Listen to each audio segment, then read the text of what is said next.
business or company looking to stand out in a crowded advertising market? Looking to reach the real auto enthusiast? Well, you found it. You're listening or watching In Wheel Time, and so are your fellow enthusiasts. The In Wheel Time Car Show now reaches 500,000, and we can put together a marketing plan that will engage them in your product, business, or service. To get the tires rolling, just shoot us an email to our marketing director, Jeff Zekin. His address is jeff@inwheeltime.com.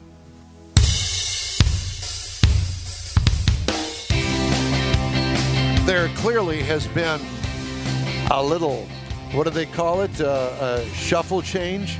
Look, it's Jeff Zekin sitting in Conrad's place. Conrad had to leave early today. Howdy and welcome. This is the award-winning car talk show, In Wheel Time, your weekly go-to all things automotive place. Along with Mike out of this world, Mars, King Conrad DeLong, Jeff Zekin, and yours truly, Don Armstrong. Glad you could join us today. Is Rodney on there?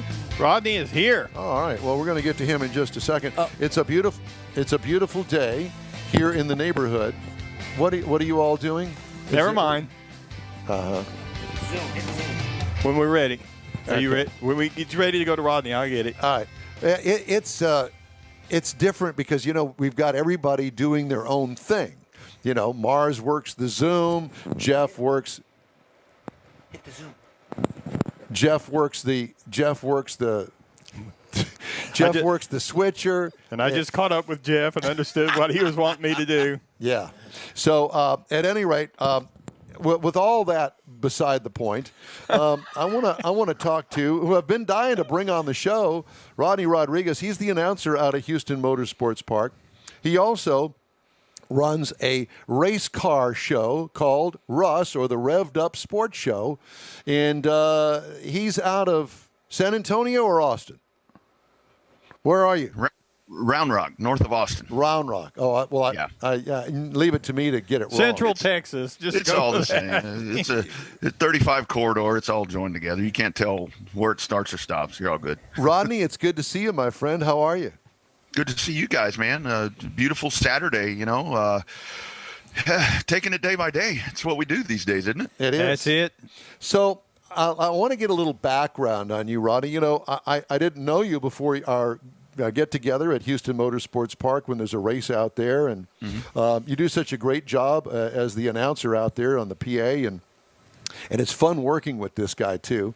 You never know about these kind of guys. It's like, well, what is he going to say? Well, what kind of introduction? I've actually heard him. I've been out there. Yeah, he's very good. So, Rodney, give me a little bit of background on you. Obviously, you got a radio show going on there in the Austin area. And so how did you get into broadcasting? I actually I stumbled into it. I grew up in racing. My dad and I would hit Austin Speedorama track here in Austin, and we were race fans for a long time. And then he started racing, and then in the mid-'90s he turned it over to me, and we really enjoyed that. And good friend of mine, Marianne Nauman, that actually now runs Cotton Bowl Speedway, she gave me the first opportunity to jump behind a microphone over at Thunder Hill Raceway. What year was that? That was, I think, the end of 2008 is when I jumped behind a microphone. That Raceway Cotton is still on the circuit, isn't it? Is Cotton Bowl still there? Yeah. Yeah, Cotton Bowl's still open. I get to see it. I drive right by it every time I'm headed y'all's way for Houston. It's Nice. right there off 290. And I do announce for her still from time to time. So I'm like the 290 kid. I just kind of stay on 290, it seems like. But it started there, and I haven't looked back. I've been doing that ever since. And the racing has started and stopped as I've been doing this, and right now the racing stopped. So it really affords me time. As a matter of fact, tonight I'm heading to Edna, which is over towards Victoria, to Texana Raceway Park, and I'll call some dirt track racing there tonight for those good folks. So how fun! It's, good way to spend Saturday nights, and you just get energy off the crowd. You know how that goes. Yes, I do. Hey, by the way, I mentioned it earlier, but I'll mention it again. Last race, I think it was the first race that I have been to where the crowd started doing the wave. I haven't seen the wave in years. that was funny because now we're streaming through Houston Motorsports Park TV and the YouTube channel. Somebody apparently had messaged in about that, and somebody got word to me about doing the wave. And Don, I thought the same thing when they said the wave. I'm like, what year is this? It's like, come on, man, we've made it into the almost 2020, and those people obliged, and they did it. It was 5 or 6 different times, so they had to stay up on their feet. That dollar beer, they worked it off. Yeah, that's exactly right. And then now we've got a new star out there on the track, Caden the Cone Boy. Cone Boy, I'll tell you, man, that guy, and it's funny things like that. It just kind of hits you in the middle of the show. And it's funny the way it started out with him, because I don't think he realized exactly what was going on, initially. But now he sees it. Now you see him, doing facial expressions and whatever to the crowd. And I mean, the crowd, I think Caden gets the loudest ovation over any winner. Yeah, exactly. Taking the cone on and off the track after there's been a yellow flag. It's risky. It's a very risky position. Yeah, it is. But he does. He's young. He's young. He's agile. He's like a jack. He can dodge. He can weave, bob. We would be in trouble, guys. But he is totally good. Yeah. So I noticed when I was up there visiting with you a couple of weeks ago in your position up there in the announce position up there high above the track, that while you're calling, like for instance, the time trials, you have. On your cell phone, you're able to pull up exactly what the speed is of the car, just like that, man. I want to know about that. I'm old school. I didn't know anything about that sort of stuff. It used to be just a guy sitting there with a stopwatch, and then all of a sudden we have beams out there on the track, and now clearly it's almost instantaneous on your phone. Yeah. With everything going to electronic scoring, I'm with you, Don. Up until 2.5 years ago, I had sheets of paper, with everything written down. But that app is actually called Race Monitor, and you can get it, in Google Play or in the Apple iStore, whatever the case may be. And that is tied in directly to timing and scoring, and it gives you the lap speed of the competitors, during time trials as the race is going on. Every time the car flashes by, their name pops up and it gives you their time. And it's really a good way to follow along. Oh, wow. Because because folks always talk about at the track. It's like, we can't hear me at the track. And it's like, we have a Race Monitor. You can pretty much keep up with what I'm telling you. So does the app adapt to the track you're at? Like you say, you're going to Edna. Yeah. Does it adapt to that, or you have to reapply it? Yeah, what you do with that is you just go in, and there's actually 2 different ones. There's Race Monitor, then there's another one called My Race Pass, which the My Race Pass app is the one that the dirt tracks seem to use, and Race Monitor seems to be the one that the asphalt tracks use around the country. But really, you just open either one of those apps up, and you go in and you type in the name of the racetrack, and if there's a live event, it's going to tell you right there. Wow. You just click it, and it takes you right to what's happening. It's a really cool way to keep up. Even if you're not there, you're there live. Yeah, you're there. Absolutely. So, I can imagine the racers use that too to keep kind of real-time track about this is how well my car is performing. Is there a price for the app? If I'm not mistaken, the app itself is free, but you have to do like a monthly. I think the monthly thing is like $4.99 or $2.99, something like that. And you can have it on if when we get into December and January when we're not racing, there's no need to have that subscription. You just don't do it then.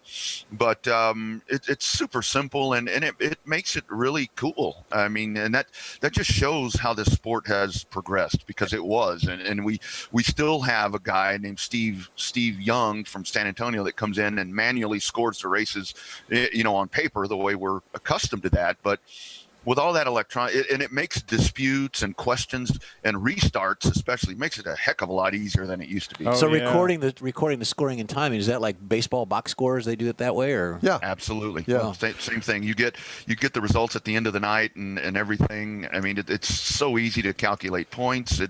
It's I tell you, technology, man, it's really helped the sport out. Rodney, we want to continue our conversation. Stay with us. We're going to take a quick break. We'll be right back.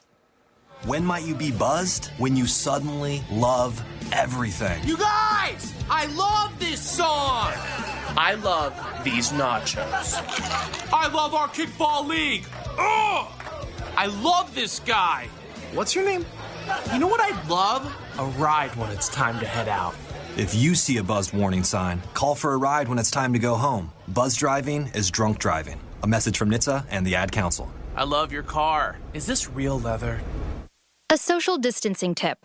Putting distance between yourself and others is critical to slowing the spread of coronavirus. So here are ways to stay in contact without the physical contact part. Call, send a text, set up a video conference, post on social media, dedicate a song on the radio. If you have symptoms of fever, dry cough, and shortness of breath, call your healthcare provider before going to their office. For more info, visit coronavirus.gov. Let's all do our part, because we're all #AloneTogether. Brought to you by the Ad Council. Hey, welcome back to the In Wheel Time Car Show. Talking to Rodney Rodrigues. He's the guru behind the microphone out there at Houston Motorsports Park. He also has a race-related show there in the Austin area and online called the Revved Up Sports Show. And I want to talk to you about that now. And tell me a little bit about that. You start, if I remember the story correctly, you started it online and then the radio station picked it up. How did that work?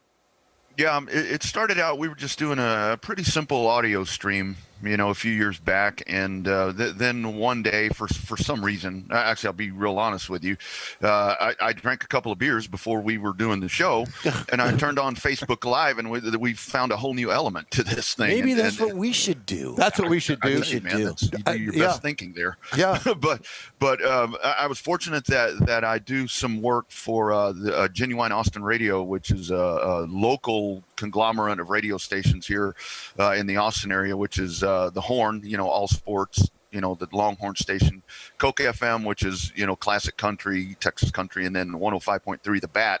And they realized what we were doing. They had a motorsports show through Texas Motor Speedway, and that show went away. And they said, we need content. Do you want to try this? And the show just caught a whole new element. That's really cool. Yeah. Saturdays 11 to noon. We have Revved Up ATX. So there's actually two variations of it. Gotcha. Well, I'm familiar with the one. It's Monday evenings at 6. Yeah, 6:30. And what we try to do with that, I try to program that to where the Monday show, because Monday predominantly is our racing. Our Texas folks, our Florida, Alabama, Mississippi. They want to hear about short track racing. Some of those folks are a little soured on NASCAR for whatever reason. So we try to stick to that, and we bring guests in, and so forth that relate more to that. When we go to Saturdays where we can 101 that to NASCAR, IndyCar, Formula One for the broader range of more casual racing listeners. You have a partner there with you that does the show with you. Tell me about him. Yeah, that's Bobby Chaffee. He actually, he's a race announcer as well. He doesn't do it, quite as much as he used to. But it was a concept that he and I had talked about for a long time to try to get a racing program together. And what it was, guys, is we, with the sport of racing here in Texas, just throughout, obviously asphalt, we've got the one track there, thank goodness. But we just don't, we try to be the spokes people for racing, because we have to do this to survive, because it's the sport can go extinct because the money is just ridiculous that it costs to do this, and we just got to keep it in front of people. Yeah.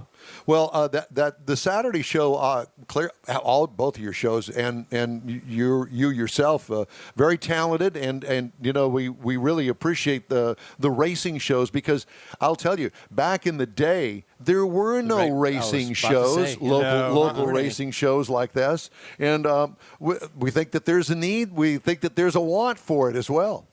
Yeah, and that's if you really look, I mean, you guys are talking about racing there in Houston, and I mean, this is what, the third largest city in the United States, for crying out loud, and you guys are talking about it, but if you look at Dallas has Texas Motor Speedway sitting right there. That there is nothing there. I mean, none of their stations have anything, whether it be radio or online. There really isn't anything. Well, they talk about it locally when the event is happening, probably a week ahead of time, but they don't actually do it nonstop. Exactly. And so what I've started to do is I tell people that I host, the most popular race format show in the state of Texas, which is easy to do, and you're the only one. Thank you. But you just don't have to tell them that part. Yeah, just kind of leave that part off. Exactly. So when you do the Revved Up Sports Show on Monday nights at 6:30, do you pop a cold one right there? Oh yeah. Yeah, this is really strange because as that show began to gain popularity, it was a mistake because I try to be as professional as possible, at all times, and one time there sometimes was it works. Sometimes it works. There was a beer sitting on the desk, but I've talked to, as I started getting to some of the tracks along the Gulf Coast. I was in Pensacola one year, and I talked to several people that said what they liked about that program was it seemed like a couple of dudes sitting together at a racetrack, having a cold beer, and so now I have to do it. You got to keep up that image, Bob. Beer, like, by golly. Yeah. Twist my arm. We've got some whiskey stash somewhere here, don't we? Yeah, we do. Actually, a big bottle of TX. I'm thinking, exactly. That's good. Well, so you're going to be here, let's see, it's next weekend, as a matter of fact. Week from today. Yeah.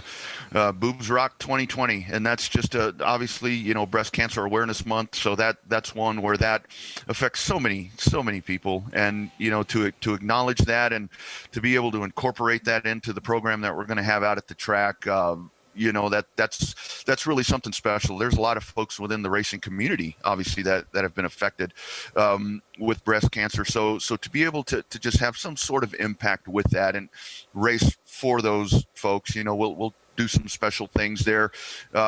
Twin feature races for the trucks and the modifieds. Yeah, the 10 those guys. Twin 25s, yeah. They're racing for national points and national money, so we want to try to get them, all the races that we can, so that they're eligible for that. And then, of course, the old-fashioned powder puff is coming back, so that's going to be super exciting. Yeah, Gina and I have talked about destruction derbies. Figure eight.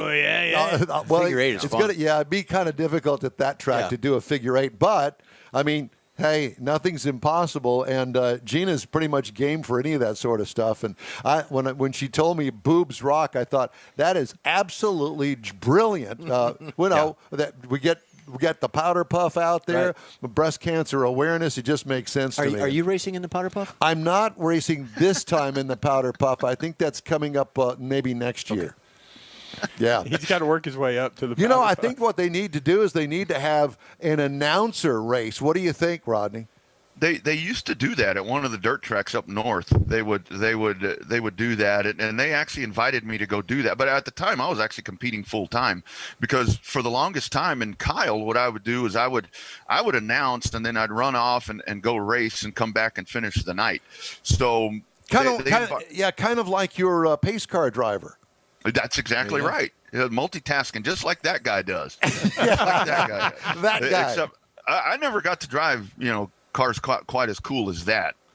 Well, and I would crash from time to time. So hopefully that guy doesn't do that. Yeah, no, we don't want that guy to do that. But I have to tell you that that's an experience unto itself. And one of the things that I think that most people don't realize is that there may be spotters up in the tower talking to the drivers, but there's also a race director directing the actual show itself, which is who I'm listening to when it comes to driving the pace car. And he's my director. Okay, pace car, go out right after car number 11 right out there. Pick up the pace, slow down the pace. Pace car off the track, that sort of thing. And there actually is a maestro, if you will, conducting the orchestra of cars that are out there. And I don't think most people realize that. Yeah, and I think the other thing, Don, because I've actually the last couple of races, I've been doing some social media stuff during the day, and I've done golf cart rides around the racetrack. Folks don't realize. I mean, it's in a circle, whatever, but folks don't realize how complex that track is. For one thing, there's you're going from asphalt to concrete when you hit the corners, and then you drop off the concrete back onto the backstretch, back on the asphalt again. But like the banking and the turns, I mean, for the casual fan sitting in the grandstands, doesn't look like there's any banking to it. But when you get up on the track, you are driving up on the hill out there. The texture of the track, the integrity of the track, where's the groove, the bumps, exactly. Yeah. So, and then the groove, so far, is it rubber down? Is it low? Is it high? So you'll see that during the race. You'll see him searching for the groove. So, Rodney, for you, we encourage everybody to tune you in, the Revved Up Sports Show. You can find it online and on Facebook Facebook. It's Monday night at 6:30. It's great to talk to you. And we will join up with you again next Saturday evening for the 6 o'clock green flag, 5 o'clock gates open, Houston Motorsports Park. You bet you. Boobs rock 2020, and boobs do rock, no doubt. So that will be a good time. Bring all the fans out. We'll get out in the crowd, and we'll have a good time one last time before we put 2020 to bed. Yeah, amen. Please. Yeah, we're wanting to put it to bed. Absolutely. Rod, thanks to you, man. Talk to you soon. Take care, gents. You too. All right, Rodney Rodrigues. All right, got something ugly or maybe nice to say about our show?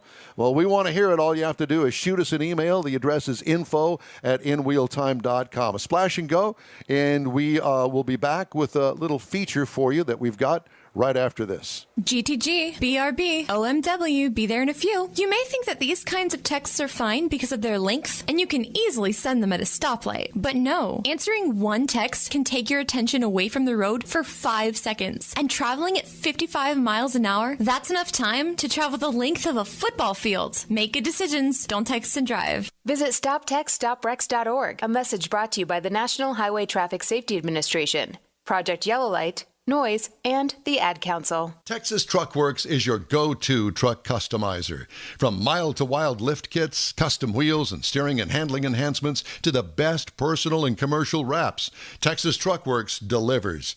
Let Texas Truck Works founder Scott Stevens help you get the most out of your truck or Jeep. Texas Truck Works has decades of customizing experience, including power adders and complete engine swaps. Let the Texas Truck Works team design an upgrade plan that fits your budget. Get truck attitude today at TexasTruckWorks.com. Advance Auto Parts and CarQuest present the Boobs Rock Powder Puff Race. Saturday night, October 17th at Houston Motorsports Park. Gates open at 5. The green flag waves at 6. Wear a mask. Social distancing and sanitizer rules. Enjoy $1 hot dogs and $1 beer. $5 discount ticket info online at NASCARHouston.com. Saturday That night, is October enough 17th, of that. We've already heard that, and we've told you all about that. And there's I've got it all jacked up over here. So That's all right. Pay no attention to the man behind the curtain. Okay. Yeah, I kind of lost track of myself. Because we're not paying any attention. No, and nobody else is either. Mike and I are playing solitaire over there. Is that what you're doing? So I thought I'd give you guys a little surprise. We don't have a lot of time to do this, but I thought this is a great feature. This is from Haggerty. Oh. And the headline is 10 James Bond cars not made by Aston Martin.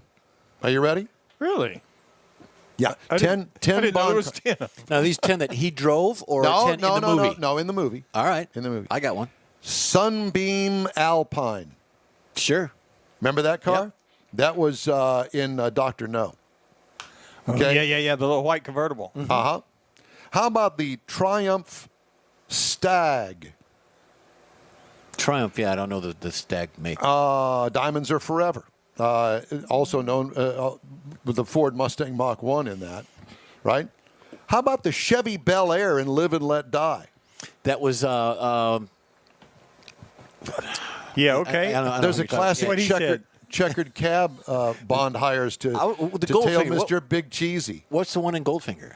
Well, just a moment. Okay. I'm not. Don't read ahead. All right, I'm not reading it. I actually don't look have, over his shoulder. I don't know if I got. Anyway, so here's another one: the Citroen 2CV. You know, I've always been fascinated by the Citroen as to why anybody would ever buy one of those things. We had lunch together after the show, after the drive-in. Yeah. That it was a Citroen that we couldn't identify the vehicle because it didn't have any tags. That's on it. right. It just had it just had the logo, the the logo, emblem. What logo is that? I said, and I thought it was a Citroen, and we Googled it, and sure enough, it was. Yeah, it was a Citroen. Okay. I think the dog wants in. Yeah, I think so.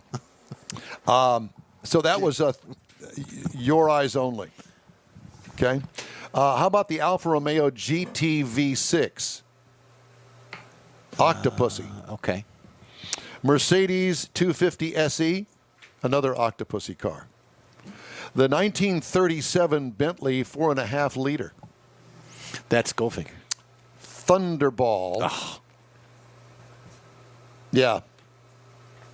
Okay. That was pretty weird. Renault 11, A View to a Kill. Okay, that was a later one. Ford Mondeo. Remember the Ford Mondeo? Casino Royale. Volvo S40. Okay. Yeah. The Volvo S40 Quantum of Solace. I don't think saw Quantum of Solace. What's the new with the latest Bond movies? A couple years ago. Wait a minute, they're fixing to come out with one, and they've delayed it. There's a BMW one because there are no movie theaters open. But there was a BMW one, one of the latest ones. And there was also the one I was thinking of. There was a Mustang. Brosnan or something? Didn't he have a BMW up in the Well, this is the ones that they put together. Okay, there might have been 10 more. Put our I don't know. Together. There you go. I didn't realize, if you're a car guy, all you really care about is what cars are in the movie. Right. You don't care how many, Chevy Bel Airs there are. It's the fact that it's a Chevy Bel Air in the car. I think they left a few out. That's all I'm saying. Well, I think your goal this week, while you're lounging at home during the day. I got a gig tonight. Is to, I know you do. So Jeff plays in a band. Did you know that? Yeah, Jeff does many things, but he plays in a band. And tonight you're going to be down at the Marina Bar and Grill in Galveston. Right, at the Yacht Basin. At the Yacht Basin. Which is not necessarily at the Yacht Basin that you would think it's at. Well, yeah, I don't only know where I think it's over there by where the cruise ships are. Right, just past that. It's kind of in the touristy area there where the oil rig platform. Oh, I don't know about that. You can see it's a big oil rig sitting out there in the water. There's a big ship out there. Yeah, that one. Yeah. Anyways. All right. Let's do a couple of news. You can find it. Let's do a couple of news headlines before we run out of time. Amazon and Rivian revealed a custom electric delivery van on Thursday that's set to hit the road next year. The new EV is in line with Amazon's commitment to be net zero carbon by 2040 through the Climate Pledge. I'm not sure exactly what that is. The vehicles will begin delivering packages in 2021, and 10,000 electric delivery vans will be manufactured by 2022. Amazon said in a blog post, by 2030, 100,000 electric delivery vans will be in commission. There's actually a commercial out about that, I believe. The van can travel up to 150 miles on a single charge and is the first of 3 electric vehicle models that Amazon and Rivian are launching. I thought that was interesting. Tesla's new factory in Austin that they announced not too long ago won't build only the Cybertruck. State filings suggest the company also plans to make batteries on site as part of an ambitious strategy to further integrate its supply chain. Wow. The facility is proposing to operate a cell manufacturing unit to produce the battery packs that are installed in the vehicle, according to a 188-page air quality permit application. Imagine all the materials coming into that. Yeah, but that's really pretty smart, because if they have problems or they need to swap them out. Centralized. That's right. Yep. Toyota Motor Corporation's Lexus brand outsold luxury rivals Mercedes-Benz and BMW in the latest quarter in the U.S. as inventory shortages triggered by the pandemic hampered the German brands. I did not know this. Lexus, which hasn't won the annual U.S. luxury sales race in a decade, grew 2% in the third quarter to 75,285 vehicles. Deliveries at Mercedes declined 9.4% to 69,631, and BMW suffered a 16% decline to 69,570. Mercedes is still leading the other 2 brands year-to-date by a wide margin. Tesla also is likely near the top of the U.S. luxury segment, but doesn't break out its U.S. sales in its quarterly disclosures. Of course not. No, we don't. No, of course not. You're going to hold that. That's secret. That's right. You can't. That's right. Yeah, we're not telling you. Just keep shoveling me money. Yeah. Do we know what we're next weekend? We've got the Houston Motorsports Park race. Yes, we do. And what else? Do we have anything already lined up for next weekend, We've got Mr. Mars? we've got some things that kind of backing up a little bit. Are you working on? Working on it because of the hurricane kind of changed. A couple of things happened, and so we're kind of hate to commit at the moment, but we should have everything firmed up by Monday. Yeah, and we didn't talk about the Texas Truck Rodeo. So no, we didn't. I haven't seen the winners list out of that yet. Oh, okay. Well, I think that what we need to do is we need to talk about that next week. I'll see if I can get the president to join us or something. You got Trump coming on? He knows somebody that's got some pull somewhere. Getting Trump on. President of the Texas Auto Riders. President. That. Hey, well, that's it for this episode of the In Wheel Time Car Show. Hey, when you're on Facebook, please give us a like and tell your friends about us and share our junk. You'll get Conrad's unicorn hunting features along with all things automotive all week long. Special thanks to all of our guests today. The In Wheel Time Chief Engineer is the fabulous David Ainsley. Our video and marketing elitist is Jeffrey Zekin. This week's In Real Time Car Show is produced and directed by Lil Troy. For booking agent and podcast man Mike, Out of This World Mars, his royalty King Conrad DeLong, and Jeffrey Zekin, I'm Don Armstrong saying so long for now, and we hope you'll join us on the next live show next Saturday, 9:30 a.m. to 12 noon Central Time, right here on the Smoke and Mirrors Network. Oh, yes, sir. There you go. So we thank you for joining us today, and thank you for being part of the In Real Time family. We hope that you have a great weekend. Mask up, stay sanitary, have a great weekend, and so long for now.